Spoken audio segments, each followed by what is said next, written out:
Plugado, conectado, ligado, ligados na palavra.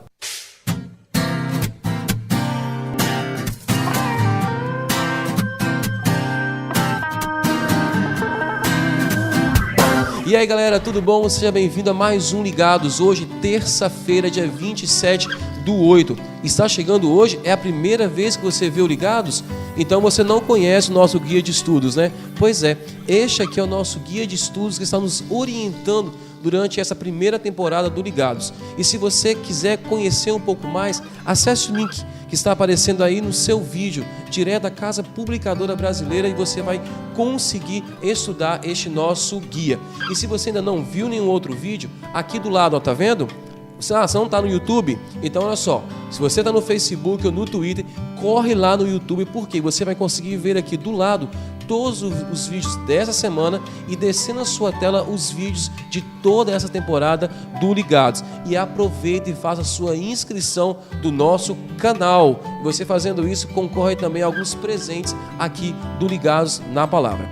Mas chega de conversa, porque nós vamos estudar a Palavra de Deus. E claro, queremos receber mais uma vez, dar as boas-vindas mais uma vez a Cíntia, que está conosco estudando a Palavra de Deus.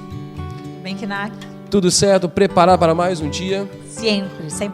Então vamos começar bem este programa falando com Deus. Olhe pra gente. Vamos falar com Ele.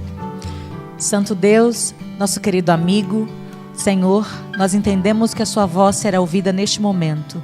E por favor, Pai, fale aos nossos corações, para que nós consigamos entender o que o Senhor tem para nos dizer.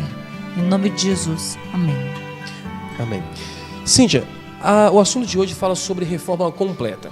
E traz a nós um conhecimento sobre uma igreja do Apocalipse.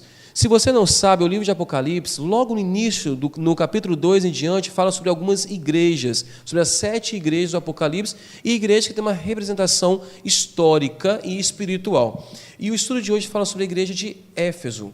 E eu queria convidar você e você que está em casa para abrir a sua Bíblia no livro de Apocalipse, capítulo 2, versículo 2, que fala um pouquinho sobre esta igreja. Diz assim: conheço as tuas obras e o teu trabalho e a tua perseverança, e que não podes suportar os maus, e que puseste à prova os que se dizem apóstolos e não são, e os achaste mentirosos. Tem perseverança, e por causa de meu nome sofreste e não desfaleceste. A gente vê aqui que a igreja de Éfeso é uma igreja muito espiritual, né? Que fala que ela colocou à prova os seus apóstolos e questionou e descobriu aqueles falsos e reprimiu, e retirou deles. E como que era essa igreja? Como era o fervor deles? Por que eles tinham tanta essa convicção de Deus, essa busca? Tem uma coisa interessante, Kinak, nessa igreja, que ela foi a primeira igreja. Eram Exato. 7, né? Uhum. Essa era a primeira igreja. Então, foi quem abriu a arte histórica das igrejas. E outra questão também que é importante falar é que essa igreja foi logo no finalzinho, assim, no finalzinho de Cristo aqui na Terra. Depois do 31 depois de Cristo no ano, na história, né? Para aqueles que gostam de história, 31 depois de Cristo. O que era interessante para esta realidade é que esta igreja de Éfeso era a igreja dos discípulos de Jesus. Pedro, Tiago, Mateus, Marcos, Lucas, João estavam presentes nessa igreja. Eram aquelas pessoas que viram Jesus, ouviram da boca dele as promessas, profecias, que vivenciaram, comeram com ele, partiram pão. Então era a igreja que era a igreja do amor. Aquele do primeiro amor. Aquela igreja que ouvia falar de Jesus porque viveu com ele e falava dele com a segurança de um amigo que conhece, que apertou a mão, que sentiu aquele aconchego do abraço, que deitou no colo. Então, eles tinham prazer de falar de Jesus. Então, quando você leu na Bíblia, falando que eles eram perseverantes, tinham um grande amor, de fato tinham. Eles viveram, respiraram do lado de Cristo. Mas, com o passar do tempo, isso, quando a gente continua a leitura do capítulo 2, percebe que essa igreja passou por uma questão de esfriamento. Ela perdeu um pouco do foco. E aí a gente fica numa questão interessante, né? Faz uma pergunta. Nós não vivemos com Jesus hoje, não andamos com Ele. Né? Assim, face a face. Sim, nós sentimos a presença dEle todos os dias, nos guardando, nos orientando, caminhando conosco, mas nós não podemos ver, né? Nós não visualizamos Ele. Mas eles visualizaram. E mesmo assim, parece que com o passar do tempo, as palavras foram perdendo o rosto. Né? Aquele carinho que tinha por lembrar da face de Jesus foi se esfriando. Então, foi desmotivando a caminhada espiritual e eles foram desgastando um pouco disso. E aí, na lição, nesse nosso guia de estudo, tem uma citação interessante que eu gostaria que você acompanhasse. Se você não tem ainda o nosso guia, eu vou ler um pedacinho para você. Lá no último parágrafo diz assim: quando nós perdemos de vista o que é ser um cristão realmente significa na nossa caminhada e também a caminhada de nossos companheiros cristãos, ela é afetada. Deus nos chama para uma coisa grandiosa. Assim como chamou também Éfeso. Chamou esses cristãos para que eles falassem sobre Deus, do amor dele, mas foi perdendo um pouco do foco. Semelhante à última igreja, que é essa que nós nos encontramos historicamente, que é a igreja do final do capítulo 3, que é a igreja de Laodiceia. É a igreja que, quando o Senhor Jesus diz que não é quente e não é fria, ela é morna. Então, eles, nesse momento, estavam mornos, que é semelhante àquilo que nós vemos hoje. Então, é uma tensão. Sabe quando o seu semáforo fica amarelo? Que você não sabe se você acelera ou se você freia? Exatamente. Agora, nós estamos vivendo nesse período histórico. Nós somos o semáforo amarelo. E aí só depende de nós sabermos se freamos na nossa vida espiritual ou aceleramos o nosso processo com Cristo.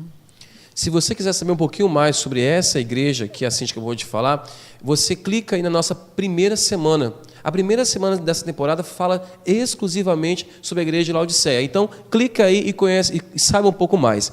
Mas, Cíntia, quando a gente lê o texto, e também aqui no guia de estudo, fala muito sobre o relacionamento que a igreja de Éfeso tinha e qual a importância que a gente tem de compartilhar com as pessoas, de falar com as pessoas, porque a reforma ela acontece e é visível, né? O reavivamento acontece e é visível, mas a gente não deve também tentar esconder disso, isso pessoas, a gente deve falar, correto? Porque como Deus diz, e ir de pregar, então a gente deve fazer a nossa parte. Qual a importância disso também para nós? Entendeu? Além de fazer para o outro, qual a importância para nós também? Ninguém se alimenta sozinho, né? Alguém tem que plantar para alguém colher, para alguém se alimentar. Então, na vida espiritual é do mesmo jeito. Quando você aprende um pouco sobre Jesus, você tem que dividir com alguém. Então, quando você descobre os mandamentos, por exemplo, você fala, nossa, então quer dizer que eu não posso mentir, não posso dizer falso testemunho, não diz lá? Sim. Então, não posso mentir. Mas quem não mente hoje? Então, vamos fazer assim, Knack? Você me ajuda a não mentir e eu te ajudo a não... Você me ajuda a não mentir e eu te ajudo a não mentir. Pode ser? Então, a gente faz uma troca. Então, essa troca de relacionamentos, quando colocamos em 3, nós dois e Jesus Cristo, fica mais fácil. E assim também dá para fazer com você em casa. Dá para fazer você, Jesus e mais alguns amigos, se você quiser. Porque é possível. É possível. E aí e nos deixa mais fortes. Sem dúvida. Sozinhos a gente vai se enfraquecer. E aí aquele primeiro amor que a igreja de Éfeso tinha vai se esfriar. Então, cabe a nós. Se nós buscarmos, de fato, Senhor Jesus, junto com os amigos, a gente consegue ter uma caminhada mais sólida com Deus. Porque se os nossos amigos forem amigos que nos levam para coisas ruins, por exemplo, só quer saber de coisas que não edificam, só balada, só rock, só pornografia, só porcaria mesmo, para quê? No final, quando você volta e desliga o computador, ou deixa o iPad para lá, ou chega em casa cansado, com o rosto marcado, cadê os amigos? Exatamente. Continua sozinho e vazio. Mas o nosso amigo Jesus, ele garante para a gente que ele vai estar em todos os momentos. Até nesses de balada, ele nos acompanha, ele manda anjos para nos proteger.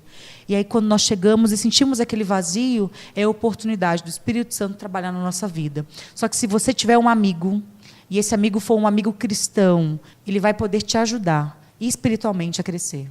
Então, já que estamos falando de amizade, eu quero te convidar a orar para terminar o programa de hoje para os nossos amigos que estão nos assistindo neste momento. Será um prazer. Então, vamos orar? Oremos. Senhor, em especial, nós gostaríamos de lhe implorar para que o Senhor abençoe os nossos amigos, os amigos do Knack, os meus amigos, os amigos de todos que estão nos assistindo neste momento. Cuida deles e faça com que nós possamos representar o Senhor Jesus aqui nessa terra. Usa o nosso caráter, usa os nossos sentidos, nossos dons, para que nós possamos ser semelhantes ao Senhor Jesus. Nós lhe pedimos em nome de Jesus, Pai. Amém. E você já sabe, agora é com você. Bíblia na mão e vamos ler o capítulo 20 do livro de Salmos. E a gente se encontra aqui amanhã no Ligados na Palavra. Tchau!